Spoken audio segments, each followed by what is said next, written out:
Good morning, everyone. Happy Monday. It's Marketing Monday today. I am here by myself, wishing Kim health and recovery from her procedure.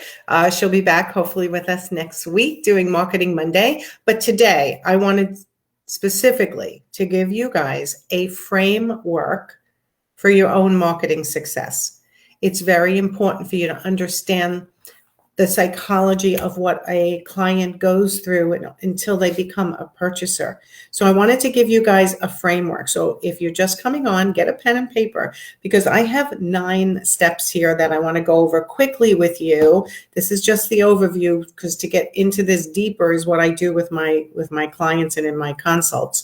But let's just talk about understanding your client's journey, right? The framework for your marketing success. How can you get to your clients on an ideal basis? It all starts with step number 1.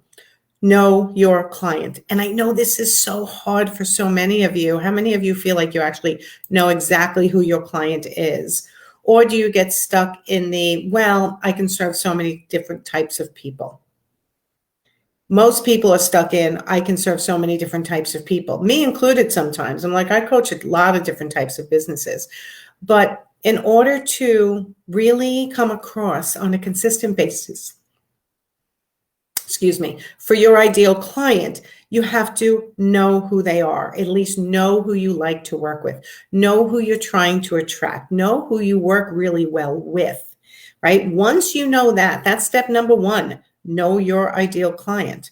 Number 2 is then solve their problems. How do you solve their problems? Letting them know that you are knowledgeable enough to solve their problems on a regular basis. That's step number 2. This is 9 steps I'm giving you today. So you might want to get a pen and paper, although I'm going to do it quick. So say hi to me if you're here watching live. Okay, so know who your client is. Number 2, solve their problems. Make it known that you are knowledgeable enough to do that. Make it known on your website. Make it known on your Facebook profile. Make it known on your Instagram or in your Pinterest, whatever you're using. And then be clear on your value. If you're not clear on your value, no one else is going to be clear either. When I start working with my clients, coaching them on their pricing model, you can tell pretty quickly if someone is not clear on their own value or if they're nervous about it. And this is all normal. This is how a lot of people start out. But at some point, you have to get comfortable with your new value. If you're raising prices, changing the way your pricing structure, if you're not comfortable with your value, I am telling you, it's going to come across in your body language, your eye contact, in your tone of voice. Everything your nerves start to show in all different ways that you may not even be aware of. So unless you're truly, truly understanding your value, it may be coming across that you're a little insecure, and that could blow a sale every time. It could make people not feel confident in you, because a confident person really is what everybody wants to work with. So know your client. Solve their problems. Be clear on your value. Know it yourself. Set goals for your results. So if today's Monday, right? So what if you said, I'm going to call 5 people every single day this week? That would be 25 people by the end of the week. Or even if you say, I'm going to call 1 person every day this week, that's 5 people you wouldn't have spoken to. Who could you call? Who could you call just to touch base? Could be past clients, it could be industry partners, it could be people that you were hoping to collaborate in the future and you just haven't had the guts to call them, right? So set goals for yourself. So that's number 4, to set goals. Set weekly marketing goals for yourself. It could be, I'm going to do 5 Facebook posts. I'm going to go live 3 times. What is your goals for this week, for this month, for this 90-day period? Go out as far as you can to set your goals.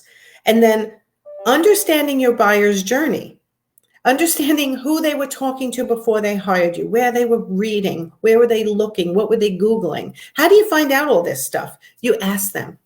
You actually start talking to your clients. For your next couple of clients that you get, remember to have conversation with them, not just about the job you're doing for them, But how did they find you? What was their journey to when they decided to hire you? Why did they decide to hire you as opposed to someone else?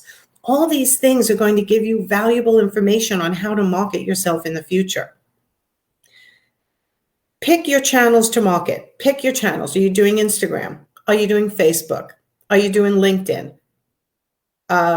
There's Clubhouse. There's Twitter. There's so many, but you can't be everywhere all the time. So knowing your client's journey is going to be really important for you to decide where you're putting your marketing time and possibly your marketing dollars. So pick your channels and then plan your content.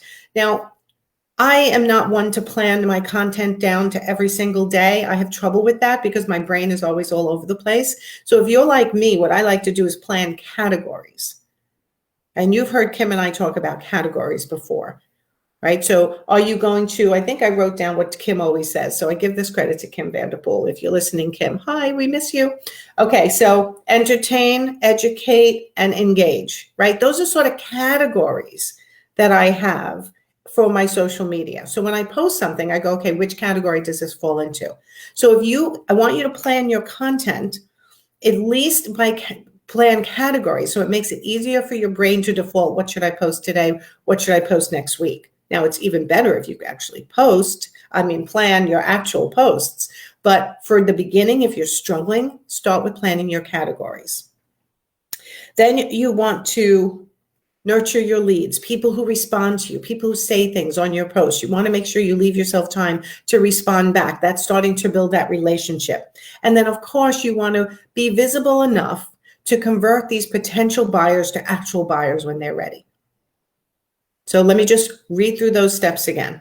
And then I have to go meet. I have open office hours for my clients on Monday morning. So know your client, know who they are, who you work with best, who you want to attract. Solve their problems. Think about what they've asked you for in the past. How can you solve their problems?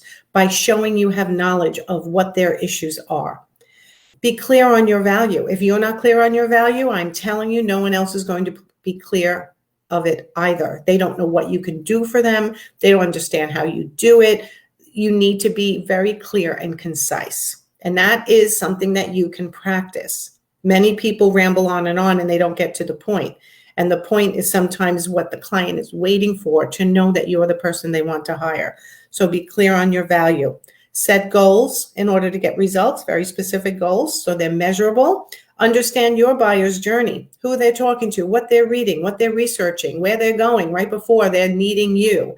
Understanding their journey is going to help you talk to their needs and also know where you need to be in order to run into them, both virtually and in person. And then pick your channels to where you're going to market. Pick 2 or 3. That's about all most people can handle until you start bringing on a team. Plan your content, at least categories, if not specific content. Nurture your leads, answering people who reach out to you, whether it's social media or over the phone, leave your message or your website, and then be visible so that you can convert these potential clients to buyers. So that was 9 steps. Hopefully, you wrote it down. Let me know if this was helpful. If you're watching on replay, put hashtag replay. If you want to put hashtag live and make comments, I'd be thrilled. Trying to give everyone the focus. We're in the second quarter. This year is already going by so fast. Most of both industries that I coach in are busy. However, some people still are not. And often it's because of these steps. They're not quite understanding the journey. They don't understand exactly where to put themselves out. They don't understand how to do it in a way that's connecting with their clients. You need help with this, get on my calendar for a consult. Okay? It's on my website, nancyganzagoffer.com. Book a call. Because if you're struggling with this piece, then you're not going to be able to kickstart your marketing and keep it going on a consistent basis. You're going to get ups and downs and dips, which we don't want. All right. Okay. Go have a great Monday, everyone. I will talk to you soon tomorrow for Money Talk Tuesday. Bye.